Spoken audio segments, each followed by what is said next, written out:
The twin encounters in Rajouri and Anantnag have perhaps been the most brutal encounters in 2023. A largely peaceful Jammu and Kashmir has seen instances of terror where lives have been lost, but the loss of 3 serving officers, 2 from the army, 1 from the Jammu and Kashmir police in Anantnag, and a rifleman in Rajouri hurt. It is a big loss.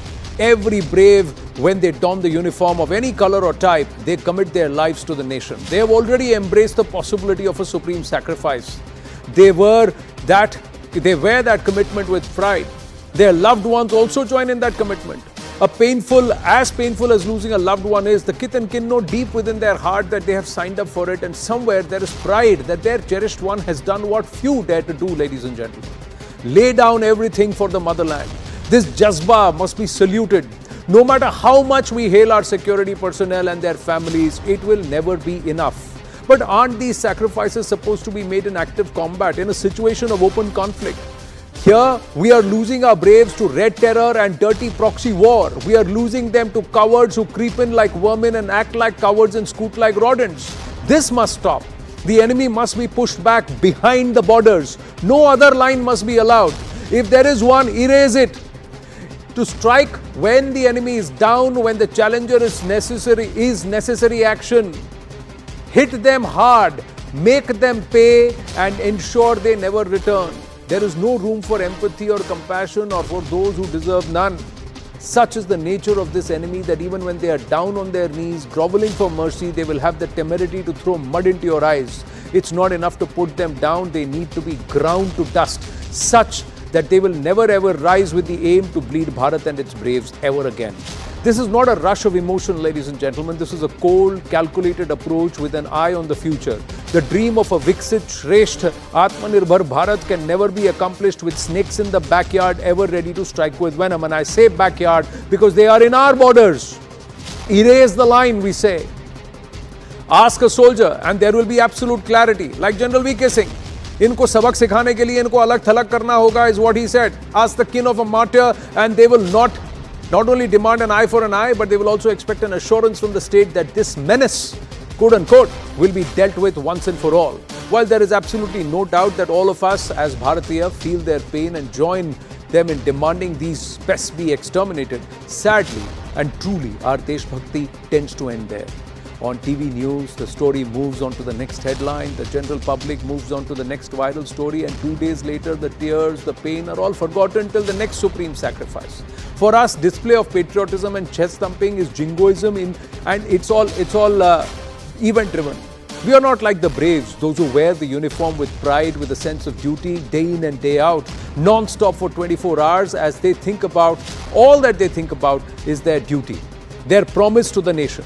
We are not Deshbhaks like them. Rifleman Ravi's fiancée has decided to move in with her future in-laws and take care of them. They were supposed to be wed in December. Major Ashish's final journey will start from the house his family has not yet moved into, as they were waiting for his birthday next month on the 23rd so that they could move into their house. But wahan se unki final journey start hogi. Ladies and gentlemen, we are not passionate about our country as they are. We don't live their pain. We just momentarily share it and then move on. That is why we find all sorts of justification to engage with the enemy on all other fronts, especially the soft ones.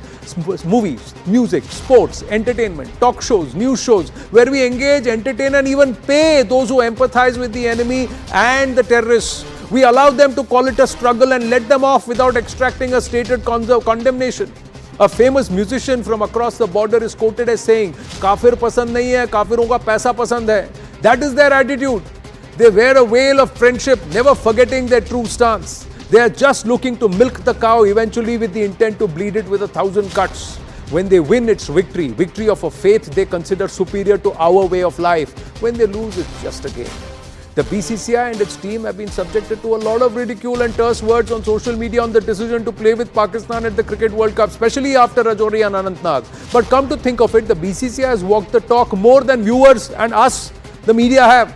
BCCI has not played bilaterals with Pakistan. They have not played any multilateral fixture with Pak in Pakistan. They have ensured this even when Pakistan is the host or co-host. PCB is in penury and has bowed to every will of the BCCI with respect to CWC 2023. Beyond this, there are other compulsions of sponsorship, of viewership, of money. Who's the cause of all of this? Us. We the people, the viewers. And of course the media. We are the ones rushing for tickets, ready to pay a premium, cribbing that not all of the 1 lakh tickets are out for sale for the India-Pakistan game. We are the ones giving this top billing and building all the hype. We are the ones who in the nanosecond forget the tears and grab the popcorn. We are the ones who in a split second move from saluting the flag on a coffin to waving it in the stadium. We are the hypocrites, the momentary Deshbhakts. Unless we truly feel the pain and stand with those who make the supreme sacrifice through thick and thin, this charade will continue.